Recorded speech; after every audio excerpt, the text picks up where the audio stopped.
নমস্কার বন্ধুরা, সবাই কেমন আছেন? আশা করছি সবাই খুব ভালো আছেন। আমার নতুন একটি ব্লগে আপনাদের সবাইকে স্বাগত জানাচ্ছি। আজকে দিনটা কিন্তু হলো শুক্রবার। হ্যাঁ, কাল ছিল বৃহস্পতিবার, আজ হচ্ছে শুক্রবার। মেয়ে তো চলে গেছে সকালবেলা হচ্ছে স্কুলে।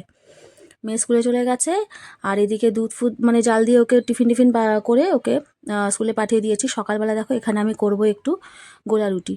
আজকে টিফিনে গোলা রুটি করব, তো ময়দা নিয়ে নিয়েছি, আর এখানে নিয়ে নিয়েছি আলু। কাঁচাই আলু নিয়েছি, ওটা সিদ্ধ আলু না, কাঁচা আলু। ওটাকে গ্রেট করে হচ্ছে মানে ময়দাটার মধ্যে দিয়ে গুলে করবো, যেরকমভাবে করা হয় আর কি গোলা রুটি। তো দেখো একটু টমেটো কেটে নিলাম, টমেটো কাঁচা লঙ্কা কুচি করে কেটে নেবো। আর আলুগুলোকে দেখো এই গ্রেটারটাতে হচ্ছে গ্রেট করে নেবো, একদম ছোট ছোট যাতে হয় আর কি।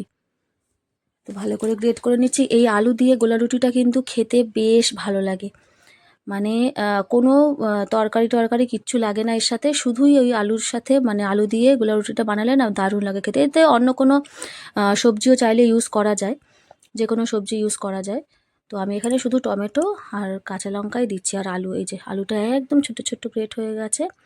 তো এইটাই হচ্ছে এই যে ময়দাটার মধ্যে পরিমাণ মতো নুন দিয়েছি, দিয়ে আর জল দিয়ে গুলে এই সব সবজিগুলো দিয়ে দেবো, আলু টালুগুলো সব কিছু আর কি দিয়ে দেবো।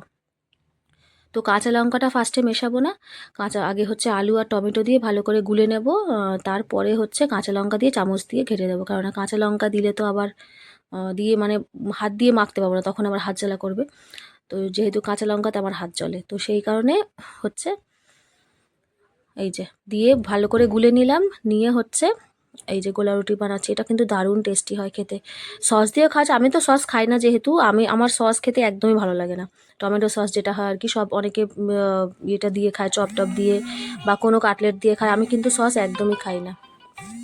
এই দেখো এটা বাবার জন্য তুলেছি, এই দেখো সুন্দর করে একটা শর্ট ভিডিও বানানোর জন্য একটুখানি সুন্দর করে সাজিয়েছি আর কি।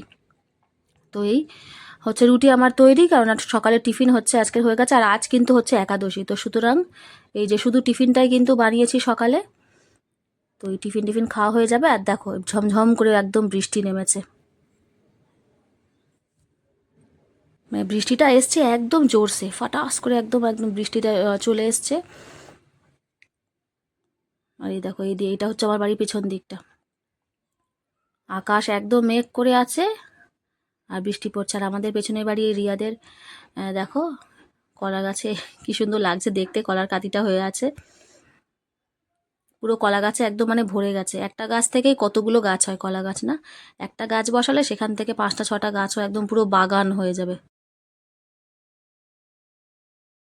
বাহ বাহ, এই দেখো রুটি রুটি দিয়েছি, আর এই যে সসটা আলাদা থালায় দিয়েছি, দুজনে খাচ্ছে দেখো, দাদা আর বনু। বাবা রে বাবা, ওরে বাবা রে, রুটি দিয়ে খারে, ওরে একটু করে রুটি খেতে হয়, একটু করে রুটি খাও। দেখ যুগু দাদারা একা একা ছিঁড়ে ছিঁড়ে খাচ্ছে, দেখ এই দেখ একা একা ও রুটি ছিটছে, হ্যাঁ, আর সস দিয়ে দিয়ে খাচ্ছে দেখ।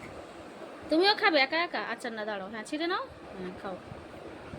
বাহ বাহ, তার তার বাহ, good girl good girl, good boy আর গুড গার্ল, তাই তো। দেখো বৃষ্টি কিন্তু কন্টিনিউ হয়ে যাচ্ছে, প্রায় অনেকক্ষণ ধরে বৃষ্টি হয়েছে, ঘন্টা খানেক হবে বৃষ্টি হয়েই যাচ্ছে। আর ডুগু দাদা বলছে আমি বাড়ি যাবো, বনুর সাথে খাচ্ছিল ওখানে। তো বস একটু, বৃষ্টি থামলে তারপরে তুই যাবি, মার কাছে যাবে বলে ও বায়না করছে। তো এই কনস্ট্যান্ট বৃষ্টি পড়ে যাচ্ছে অনেকক্ষণ ধরে, বৃষ্টি হওয়ার পরে তারপরে হচ্ছে বৃষ্টিটা থেমেছে। আর আজকে রান্না বান্না নেই কিছু আর কি, তো শুধু টিফিনটাই করেছি। আজকে হচ্ছে রান্না বান্না নেই, রান্না বান্না নেই মানে হচ্ছে সেদিন যে মাছের তরকারি অনেক আছে। তো আজকে তো এমনি একাদশী, আমার হাজব্যান্ড তো খাবো না, আমাদের একাদশী, তো মাদের প্রচুর তরকারি আছে, মানে মাছের ঝাল, মাছের ঝুড়ো ফুড়ো সব কিছু আছে তরকারি। তো সেই তরকারি আর করতে হবে না, একটু ভাত করব, করলে হয়ে যাবে। তো আজকে রান্নার ছুটি, শুধু সকালে একটু টিফিন করলাম, যে দেখালাম যে সকালে একটু টিফিন করেছি। আর একটু ছুটি মানে একটু কাজ করব, অন্য কাজ আছে, রান্না নেই কিন্তু অন্য কাজ আছে। এই যে আমার এই জায়গাটা পুরো গুছাবো আজকে। এই যে জামা কাপড় পুরো টাল হয়ে আছে এই জায়গাটা, কোথাও বেরোলে টেরোলে তো একদম ইয়ে হয়ে থাকে। এই জায়গাটা হচ্ছে পুরো গুছাবো, এই আলনা টালনা সব নামাবো, নামিয়ে গুছাবো। এই যে মাদুরকে তো সে নিচে গুছাবো। তারপরে এই জায়গাটাও খুব নোংরা হয়ে গেছে, এই জায়গাটা এটাও গুছাবো। দেখতে থাকো, মানে রান্না নেই ওই জন্য এই কাজগুলো করি, আর এই কাজগুলো করার জন্য না অন্য সময় পাওয়া যায় না, টাইম হয় না অন্য দিনে, এত অন্য কাজ থাকে। তো আজকে যেহেতু রান্নাটা নেই সেই কারণে হচ্ছে এখন 12টা বাজে, 1-1.5 ঘন্টা লেগেই যাবে করতে। চলো দেখো জামা কাপড় বেরিয়েছে দেখো, এদিকে ওদিকে আবার কাঁচা রেখেছি কটা, সব ধুলো পুরো। আলনাটা একবারে পুরো একদম, যেগুলো নিচে ছিল পুরো ওগুলো ইউজ হয় না তো, পুরো ধুলো পড়ে একদম মানে একাকার অবস্থা হয়েছে। এগুলো সব এখন গুছাবো। এই যে আলনাটা খালি করে, এই যে আমি এরকমই করি যেদিন আমার একটু রান্নার ঝাপ কম থাকে আর কি, বা থাকে না কোনো কারণে, তো সেই দিন আমি এই অন্য কাজগুলোতে লাগিয়ে দিই। এই আলনাটা কবে থেকে ভাবছি গুছাবো গুছাবো, কিছুতেই আর সময় করে উঠতে পারছি না। তো আজকে ভাবলাম নেই, রান্না নেই যখন, আজকে আমি এই কাজটা সেরেই ফেলবো। আর না মনস্থির করে নিলে না কোনো কাজ হয় না। দেখো এই জামাটা কি সুন্দর, এটা কিন্তু আমার বড় মার জামা, এখন ছোট। ওর প্রায় ওই 2.5 বছর যখন ছিল, 2.5 বছর না, ওর প্রায় 3 সাড়ে 3 বছরে তখনকার জামা ওইটা, যখন ওর পিসিমণির বিয়ে হয়েছিল সেই সময় ওই জামাটা কেনা হয়েছিল আর কি, পরবে বলে বিয়ে বাড়িতে। খুব সুন্দর জামাটা, তো ওটা রেখে দেবো, ওইটা ছিল ওখানে, তো কেচে টেচে ভালো করে তুলে রেখে দেবো। ভীষণ সুন্দর জামাটা, একদম নতুন আছে পুরো। তো ওইটা ছোটো মা পরবে। ওর কিছু জামা আমি রেখে দিয়েছি, যেমন ওর 1 বছরের জন্মদিনে যে জামাটা, সেটাও রেখে দিয়েছিলাম, যে ভবিষ্যতে যদি কোনো বড়টন হয় তখন আর কি পরবে, সেই কারণে আর কি। তো জামা, তারপর ওর ফার্স্ট জুতো, এইগুলো আমি সব রেখে দিয়েছিলাম বেশ গুছিয়ে পরিষ্কার করে। তো দেখো আয়নাটা ভালো করে মুছে দিচ্ছি। এরকমই হয় কিন্তু, বোন বোন হলে, আমরাও কিন্তু 3 বোন, এইরকম মানে একজনের জিনিস আরেকজন পরতো, মানে বোনরা হলে এরকম খুব সুবিধা, একজনের জুতো আরেকজন, একজনের জামা আরেকজন, এরকম করে করে পরতাম। তো দেখো প্রচণ্ড পরিমাণে ধুলো পড়েছে, নিচটা না একদম ইউজ হয় না তো, নিচের জায়গাটা, ওখানে সব জামা কাপড়গুলো ভাঁজ করা ছিল। কিছু কিছু জামা কাপড় তো এমন আমার, মানে এখন মনে পড়ছে যে ওইগুলো আমার আছে। আমার হাজব্যান্ড তাই বলে, তোমার যে কত জামা কাপড় তুমি জানো, যে সেটা জানো না, মানে এমন জায়গায় গুছিয়ে রাখবো তো সে আমার আর চোখে পড়বে না, আর মালনাতে জায়গাও কম, মানে কোথায় রাখবো।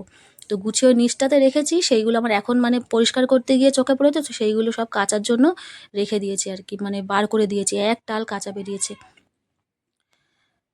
তো দেখো সব গুছিয়ে টুছিয়ে নেবো, নিয়ে চান করে পুজো টুজো দিয়ে চলে এসছে একটু রান্নাঘরে। এখানে হচ্ছে বাবা ছোটো মাকে খাওয়াচ্ছে, আর আমি কিন্তু এখানে এই যে পাঁপড় ভেজে নিচ্ছি, পাঁপড় ভাজবো। আর আমার জন্য একটুখানি লুচি করব, আলুর দম অল্প একটু করেছি, কারণ বর বললো হচ্ছে খাবে না, আমার হাজবেন্ড, ও বললো খাবে না। মানে ও শুধু ওই শসা আলু বাদাম যেরকম আমরা মাখা খাই আর কি রাত্রিবেলা করে ওর একাদশীর দিন, সেইটা খাবে বলে দুপুরে ও লুচি টুচি খাবে না কিছু। তো আমি ভাবলাম না, আমার না ওই দুবেলা আমি হচ্ছে একদমই হচ্ছে খেতে পারি না।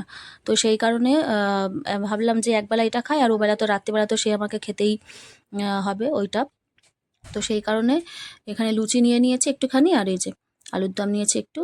আর আমি করেছি, আমিও খাবো, মেয়েও খাবে, মানে বড় মাও খাবে আর কি রাত্রিবেলা, ও মানে খেতে ভালোবাসে লুচি যেহেতু, তো সেই একবারেই করলাম আর কি, অল্প করে একটু মেখে নিয়ে। আর এখানে দেখো সন্ধে টন্ধে পার হয়ে সব কিছু কোনো কিছু আর শেয়ার করি সন্ধেবেলা, দেখো সোজা চলে এসেছি এটা রাত্রিবেলার খাবারে। তো খাবারে এই দেশ একাদশীর দিন তো আমরা এটাই খাই, তোমরা যারা আমার ভ্লগ দেখো সবসময় বন্ধুরা, তারা সবাই জানো এই যে শশা আলু মাখা খাই আর কি। তো এই যে গাজরও একটু দিচ্ছি, আজকে গাজর ছিল, একদম পাতলা পাতলা করে কেটে দেবো, গাজর কেটে দিলে কিন্তু বেশ ভালো লাগে খেতে, পাতলা পাতলা করে। তো একদম সরু সরু করে কেটে দেবো, শশা কেটে নিচ্ছি। আর আলুটা হচ্ছে মা সকালেই আলুর দমের যখন আলু সিদ্ধ করছিল তখনই হচ্ছে মা সিদ্ধ করে দিয়েছিল, তো বলছিলাম বেশি করে সিদ্ধ দাও, যেহেতু রাত্রিবেলা লাগবে, আলাদা করে আর দিতে হবে না। তো সেইখান থেকে নিয়েছি দুটো আলু, দুটো না, এটা 1.5খানা নিয়েছি বড় বড় আলু। তো ওই গাজরটা অর্ধেকটা দেবো, বেশি দেবো না, বেশি দিলে আবার ভালো লাগবে না, ওই জন্য অল্প করে দিচ্ছি। দেখো কাঁচা লঙ্কা নিয়েছি, আর একটু লেবু দেবো, একটু টক টক না হলে আবার ভালো লাগে না, একটু টক হবে, ওর বাবা আবার টক খেতে বেশ ভালোবাসে। তো ওই জন্য ও আবার একটু বেশি টক দেয়। তো ওই লেবুও ছিল না, অল্পই, মানে একটাই ছিল, সেইটাই আর কি করে দিয়েছি। আবার ওর বাবা ফ্রিজ থেকে খুঁজে খুঁজে আবার আরেকটা বার করলো, তো ওই দুটো নিয়ে দিয়ে দিয়েছি লেবু। তো আগে ওই গাজরগুলো ভালো করে কেটে নেবো, নিরামিষে মানে একাদশীর দিনটা রাত্রিবেলা কিন্তু এই খাওয়া হয় আর কি। অনেকে আছে একাদশী করে, অনেকেই হয়তো ভাবছে যে একাদশী করে লুচি বা পরোটা খেতে নেই বা কিছু না, আমরা কিন্তু যেভাবে দীক্ষাটা নেয় আমরা কিন্তু খাই, আমাদের গুরুদেবও মানে জানে, কেননা যেহেতু আমার সাথে আমার হাজব্যান্ডও নিয়েছে, তো ওরা তো ছেলে, ও হচ্ছে প্রথম প্রথম খেত, কাওন চালের ভাত করতাম খেত, কিন্তু ও না সারাদিন থাকতে পারে না ওই মানে খেয়ে আর কি।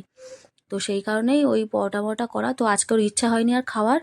আজকে খায়নি, অনেকে আছে মানে বেশিরভাগ একাদশী করে কি দুধ খায় বা ফল খায় এরকম, তো আমরা তো এইভাবেই করি আর কি। তো যেহেতু আমাদের গুরুদেব জানে সবই, সেই কারণে সেই রকমভাবেই আমাদের দীক্ষাটা দেয়া। তো আমার আর আমার হাজব্যান্ড দুজনেরই নেওয়া আর কি, তো সেই কারণেই করে থাকি। তো এই যে দেখো আমি এখানে বাদাম দিয়ে এই যে সব টমেটো টমেটো সব কিছু দিয়েছি, কাঁচা লঙ্কাটা লাস্টে আমার বর আর কি, ও হচ্ছে হাত দিয়ে মাখবে, কারণ আমি তো মাখলে হাত জ্বালা করবে। দেখো আমার ছোটো মা আমাকে সাহায্য করছে, ও একটু একটু করে নিচ্ছে আর গালে পুড়ছে। তো বন্ধুরা, আজকের মতো ভিডিওটা আমি এখানেই শেষ করলাম। সবাই খুব ভালো থেকো, সুস্থ থেকো। দেখা হচ্ছে পরের একটি ব্লগে। আর যদি আমার ভিডিওটি ভালো লেগে থাকে তাহলে আমার পাশে থাকার অনুরোধ রইল। যারা নতুন বন্ধু আছে তারা চ্যানেলটা একটু সাবস্ক্রাইব করে নিও বন্ধুরা, করে পাশে থেকো। আজকের মতো সবাইকে এখানেই নমস্কার।